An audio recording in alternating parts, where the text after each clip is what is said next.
Wyoming Part 2 coming at you right now. If you missed last week's show, shame on you. Shame, shame, we know your name.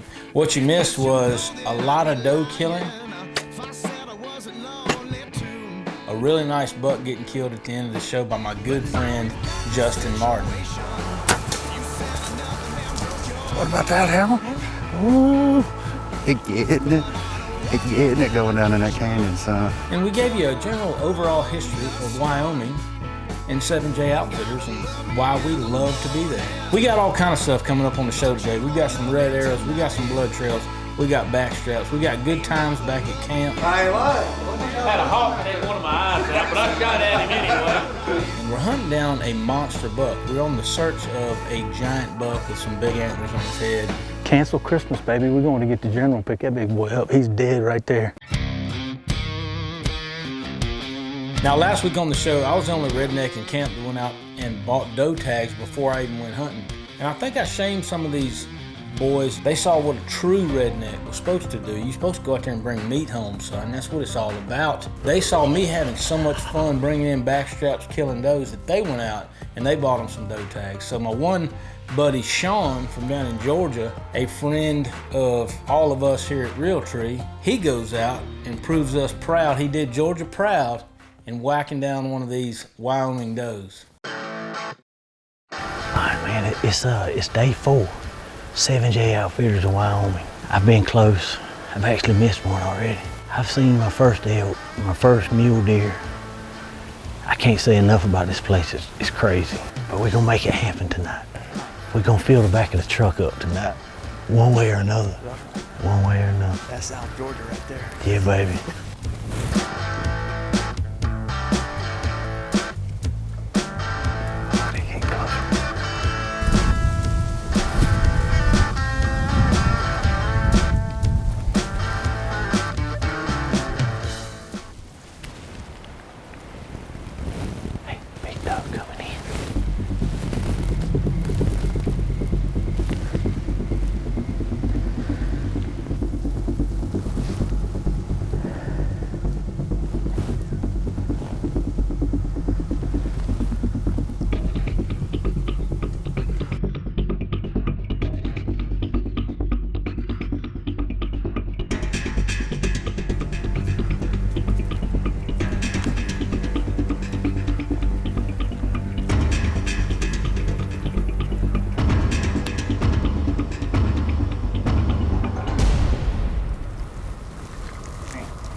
Got the duck boys in camp. They've been itching for some more backstraps, so we're gonna donate this to the camp and they're gonna cook it up Cajun style. Now my good buddy Craig Fitz from Trained Assassins is in camp with us, and he's about to go out and prove his redneck status to me. See if he can't bring home some doe backstraps. Let it burn, burn, just let it burn. Well, I'm sick of hanging around here waiting for the tide to turn. It don't matter if it's far or near. Well, Craig, you did us proud, son. You brought back some more backstraps. I don't know what the backstrap tally in camp is now. I think it's somewhere, let's see, 2, 4, 6, 8, 10. Yeah, we got 10 backstraps in camp. So the backstrap tally in camp right now is we're up to 10 backstraps. We're approaching the cookout level. It's time to have a backstrap party at some point. I tell you what, when it's time to have a backstrap throwdown, there's no two people you'd rather have in camp than Martin and Godwin. Scrape the sides of that, Martin. Oh my. There you go. Now we're getting the right look about it. But I'll have to have Goblin sign off on it. Goblin, finish the sauce. sauce is the boss. There you go. Taste it. See where you at. See where I got it to. These boys can cook, son. These Louisiana boys don't play around. When it comes to food, it's serious business. I don't know what else is making in here, but the stuff we had on the grill would turn a vegetarian into a bloodthirsty killer. That's all I know. You mean them? Look in there, cheese. The fact that my man Martin was tagged out, he stayed at home all day and he prepared 3 different kinds of deer meat out of all the back straps that we've been stacking up that week. We were gonna eat good tonight. I was looking forward to this just as much as I was looking forward to shooting a big old Wyoming buck. So tell me what you got going on there. That Give is- away any secrets. No, I don't care. It's a back strap wrapped in bacon with just a little drizzle of honey. That's where we're at. It probably ain't no good. No, you definitely tell everybody to stay away from it. I was worried about that. That's one of them big old tough bucks too. You know, you can't eat them big old things. Yeah. You can't eat them big old tough bucks. You gotta throw them away. Y'all Boy, that's vegetarians, good. y'all missing out. But we appreciate you. There's Yeah. more of this for me.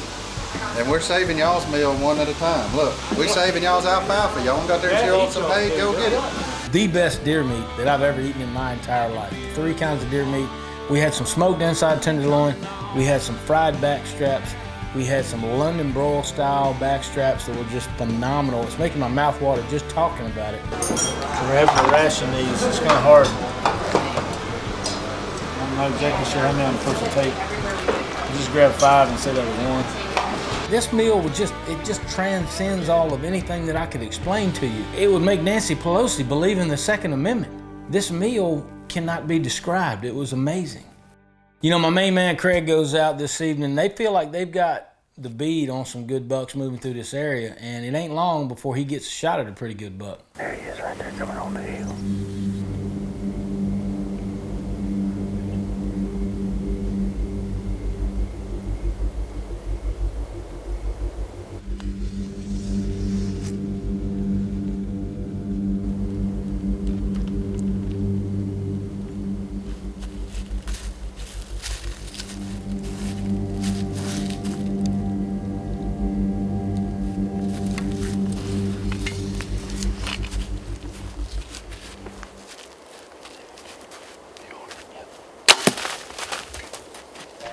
As they said in Major League, just a bit outside. I don't know what happened because I was steady. I was on him. I mean, heck, I killed a doe today and hit her perfect at 40 yards. I've been shooting lights out. Craig, I thought you were a trained assassin. You looking more like an untrained assassin. A mess is a mess. It is what it is. It ain't my first, and hopefully it's my last, but I doubt it. No, you know I'm just messing with you. Everybody's missed. We miss shots we can't explain. Easy chip shots like that and just whiff, and we don't know why. It's called buck fever, ladies and gentlemen. Happens to the best of us, even trained assassins. Now this is my first time at 7J, but Mr. David Blanton has been out there several times, and here's a few bucks that he's laid down out there. Here comes a really, really good buck.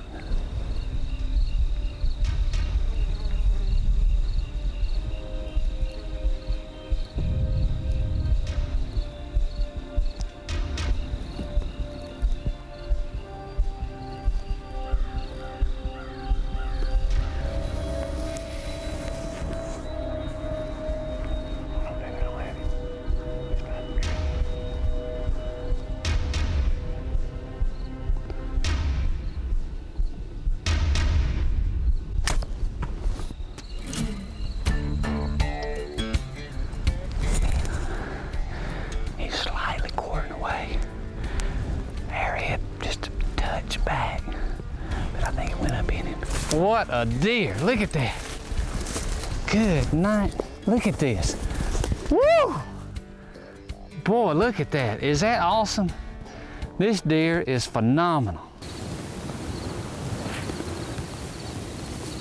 Got a good couple of good bucks coming up through here. One's got velvet hanging off.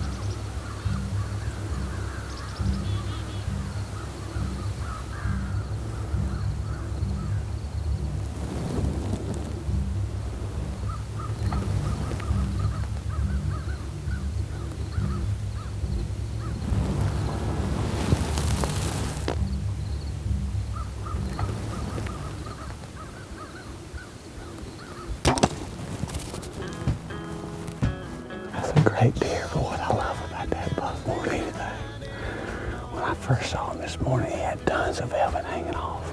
And then he stops down there just out of sight, and you could hear him rubbing and thrashing. And he comes out and he's lost a lot of velvet. Just a beautiful, beautiful buck. And I just couldn't pass him up. I'm sorry, I just couldn't pass him up. That's awesome. I tell you, opening day again, a beautiful 10-point buck with unbelievable brows and all this incredible velvet hanging off. That just got me fired up when he came up through there with all that velvet hanging off. That was awesome. What an incredible hunt this morning here in Wyoming. It's getting down to the wire at 7J, but me and my guy Drew have been working on these spots. There's 2 or 3 stands that we've got hung. We've been seeing some really good bucks in the area. One buck in particular is this big wide 9-pointer that Drew's been seeing for 2 years. He's been trying to put clients on this buck, and the buck just seems to give everybody the slip, and we are no exception. For 2 days, we play cat and mouse with this buck. So everybody else had to catch a flight out. We said our goodbyes to David and Martin and Godwin and Craig and everybody, and we got the opportunity to hunt one more evening at 7J Outfitters to try to get this big buck that me and Drew been after. Well, it's the last evening here at 7J Outfitters. We've been playing cat and mouse with this one buck. We just started hunting in the latter part of the week. He's a good 9-pointer, but there's a 10-pointer in here that's rolling with him that I wouldn't mind shooting either. Last night, after not having him come by this place for a few nights, couple nights, he just never came out. We moved the stand to where we thought we were most likely to kill him, and of course, the night we moved, he walked right by here. Our guy Drew saw him in the binoculars. This is the final hunt of the trip, so we're gonna sit tight and see if we can get it done.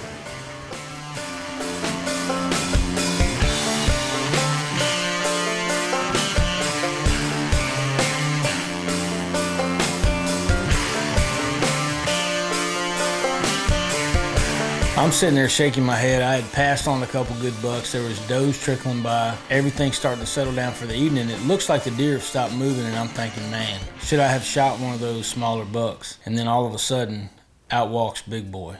There's another deer coming. Another deer coming.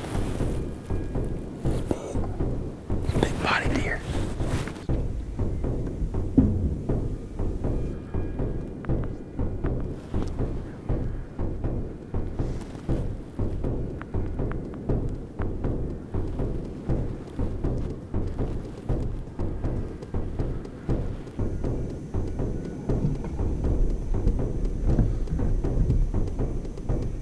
Ready?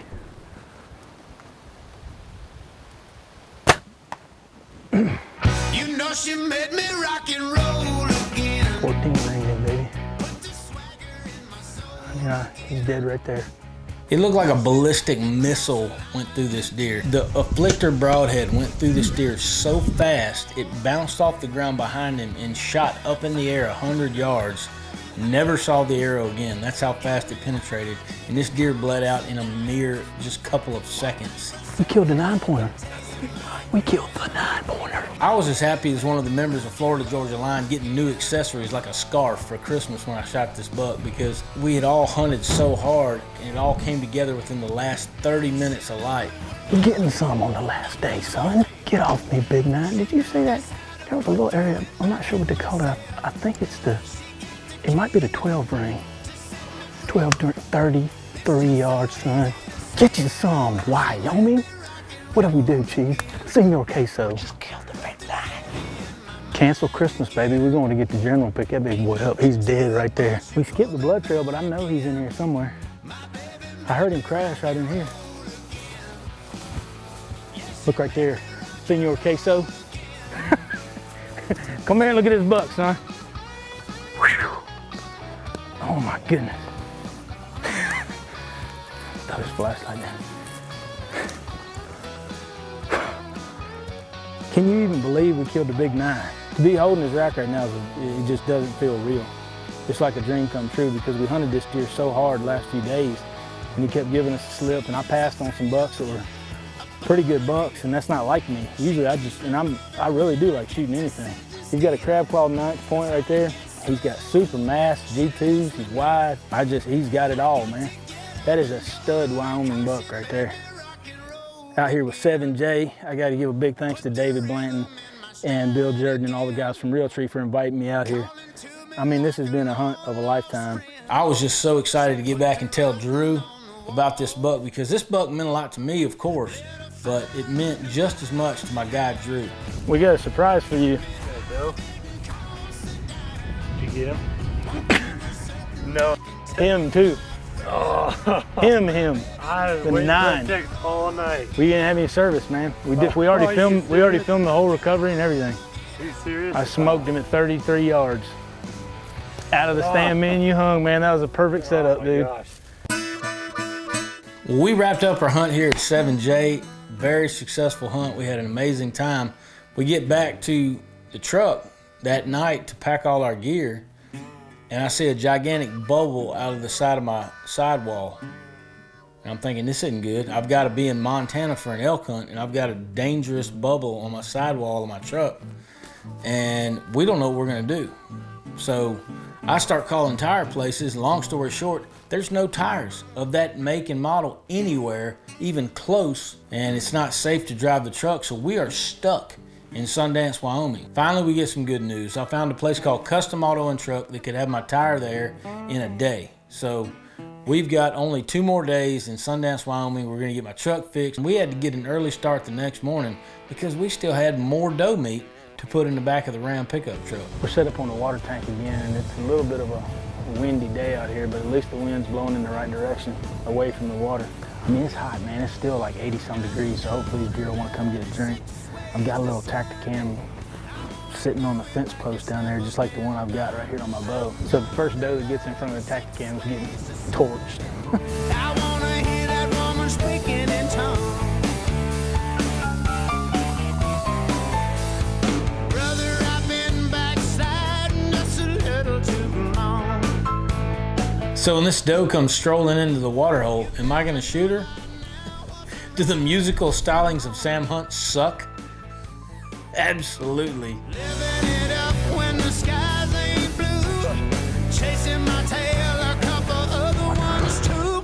I'm gonna love you 6 ways to Sunday. I wanna do it like it's never been done. I'm gonna love you 6 Watch, there she comes.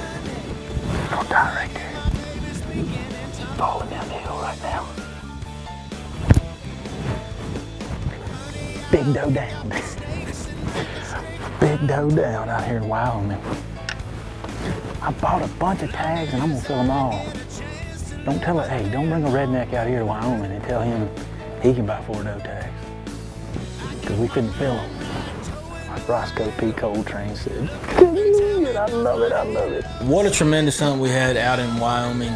Thank you so much to Jeff and Deb, David Blanton, Bill Jordan, all the guys at Realtree, Justin Martin, Craig, all the trained assassins, everybody out there that made this hunt possible. Thank you guys so much. We had a ball. My man Drew, thanks for helping me get that big buck, buddy. We will never have another hunt quite like that, except for next year when we're coming back. As always, Red Arrow Army, don't forget to check us out on social media.